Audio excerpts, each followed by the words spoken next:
Today I'm going to show you an easy way to enjoy California rolls by turning it into a sushi bowl.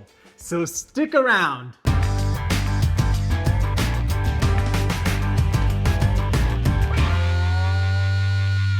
Welcome back to No Recipes. I'm Mark Matsumoto, and I'm here to show you how to elevate your everyday meals. So smack that subscribe button and ring that bell so you don't miss out. If you've watched my California roll video, you know how much I love them. But I've got a little secret to share with you. I don't actually get out all of my sushi making paraphernalia when I'm in the mood for a California roll. Instead, I layer the ingredients in a rice bowl to make a California roll in a bowl. This style of sushi is called chirashi sushi in Japanese, and I actually prefer it to rolls because it lets you choose the ratio of toppings in each bite. This not only opens a lot of creative possibilities, it also keeps my mouth from getting bored. Let's start by checking out our ingredients. I like using either king crab or snow crab legs for California rolls because they're easy to peel and have a great color, but Dungeness or even imitation crab will work in a pinch. For the other toppings, I've got some shiso leaves and daikon sprouts, as well as cucumber. These are gonna add both color and texture to our bowl. I've also got a ripe Hass avocado and some tobiko, as well as a half sheet of nori, some toasted sesame seeds, and a fragrant citrus fruit like yuzu or Meyer lemon.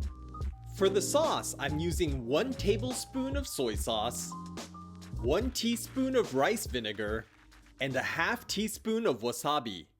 We're also gonna need a batch of sushi rice. I'll link to my recipe in the description below, but here's a quick recap. The first thing you want to do is wash and cook 2 rice cooker cups of rice. If you don't have a rice cooker, I have stovetop directions in my sushi rice video. For the sushi vinegar, I'm gonna mix 4 tablespoons of rice vinegar, 3 tablespoons of sugar, and 1 teaspoon of salt together in a bowl until the sugar and salt are completely dissolved.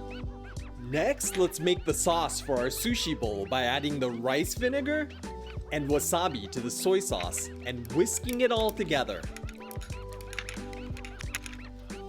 For the nori, I'm gonna use scissors to cut the sheet into quarters, and then I'm gonna stack them up before cutting them into strips.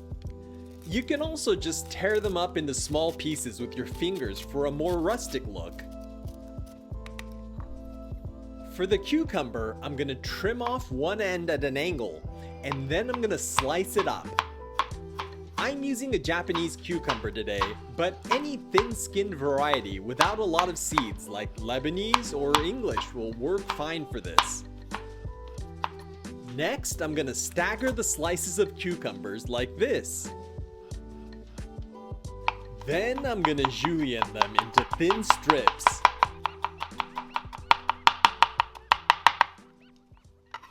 Okay, it looks like our rice is cooked. I'm gonna dump it out into a large bowl, and then I'm gonna use a spatula or a rice paddle to break up the puck of rice a bit. Next, I'm gonna drizzle the sushi vinegar evenly over the rice. Getting it evenly distributed here will make the next step easier, so take your time.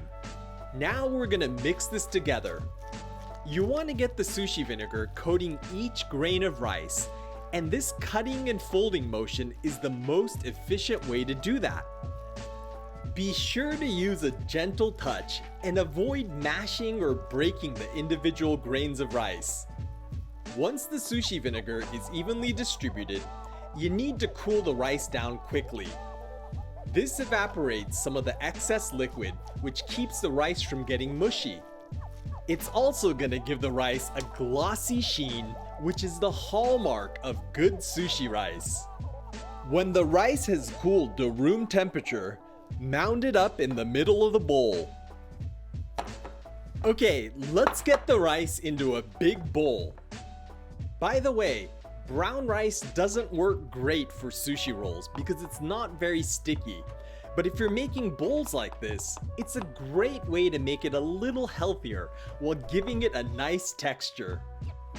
I'm gonna top the rice with our strips of nori, And then I'm gonna sprinkle on some sesame seeds. For the avocado, I'm gonna work my way around the pit with a knife like this to cut it in half. Then you can twist the two halves to separate them. Now I'm gonna peel the avocado. I know it's a little more time consuming, but you want to preserve the green part of the avocado, so it's best to do this by hand rather than using a spoon. Once it's peeled, set it on a cutting board like this, and then trim off the top of the avocado. Now you want to slice the avocado into thin slices that are about 1 to 2 millimeters in thickness. This avocado is a little overripe, but you want to do this with one that's nice and soft, or it's going to be really hard to roll without having it fall apart. Next, I'm going to use my fingers to spread the avocado slices out evenly across the cutting board. I like to go from corner to corner because it lets you spread it out the furthest. Then I'm going to start rolling the spread slices, starting from the bottom of the avocado like this. Be sure to get the roll nice and tight. Okay, let's get this over to the bowl, and I think I'm going to drop it off a little off center. Now I'm going to use my fingers to spread the layers of avocado outward from the center to make our flower bloom.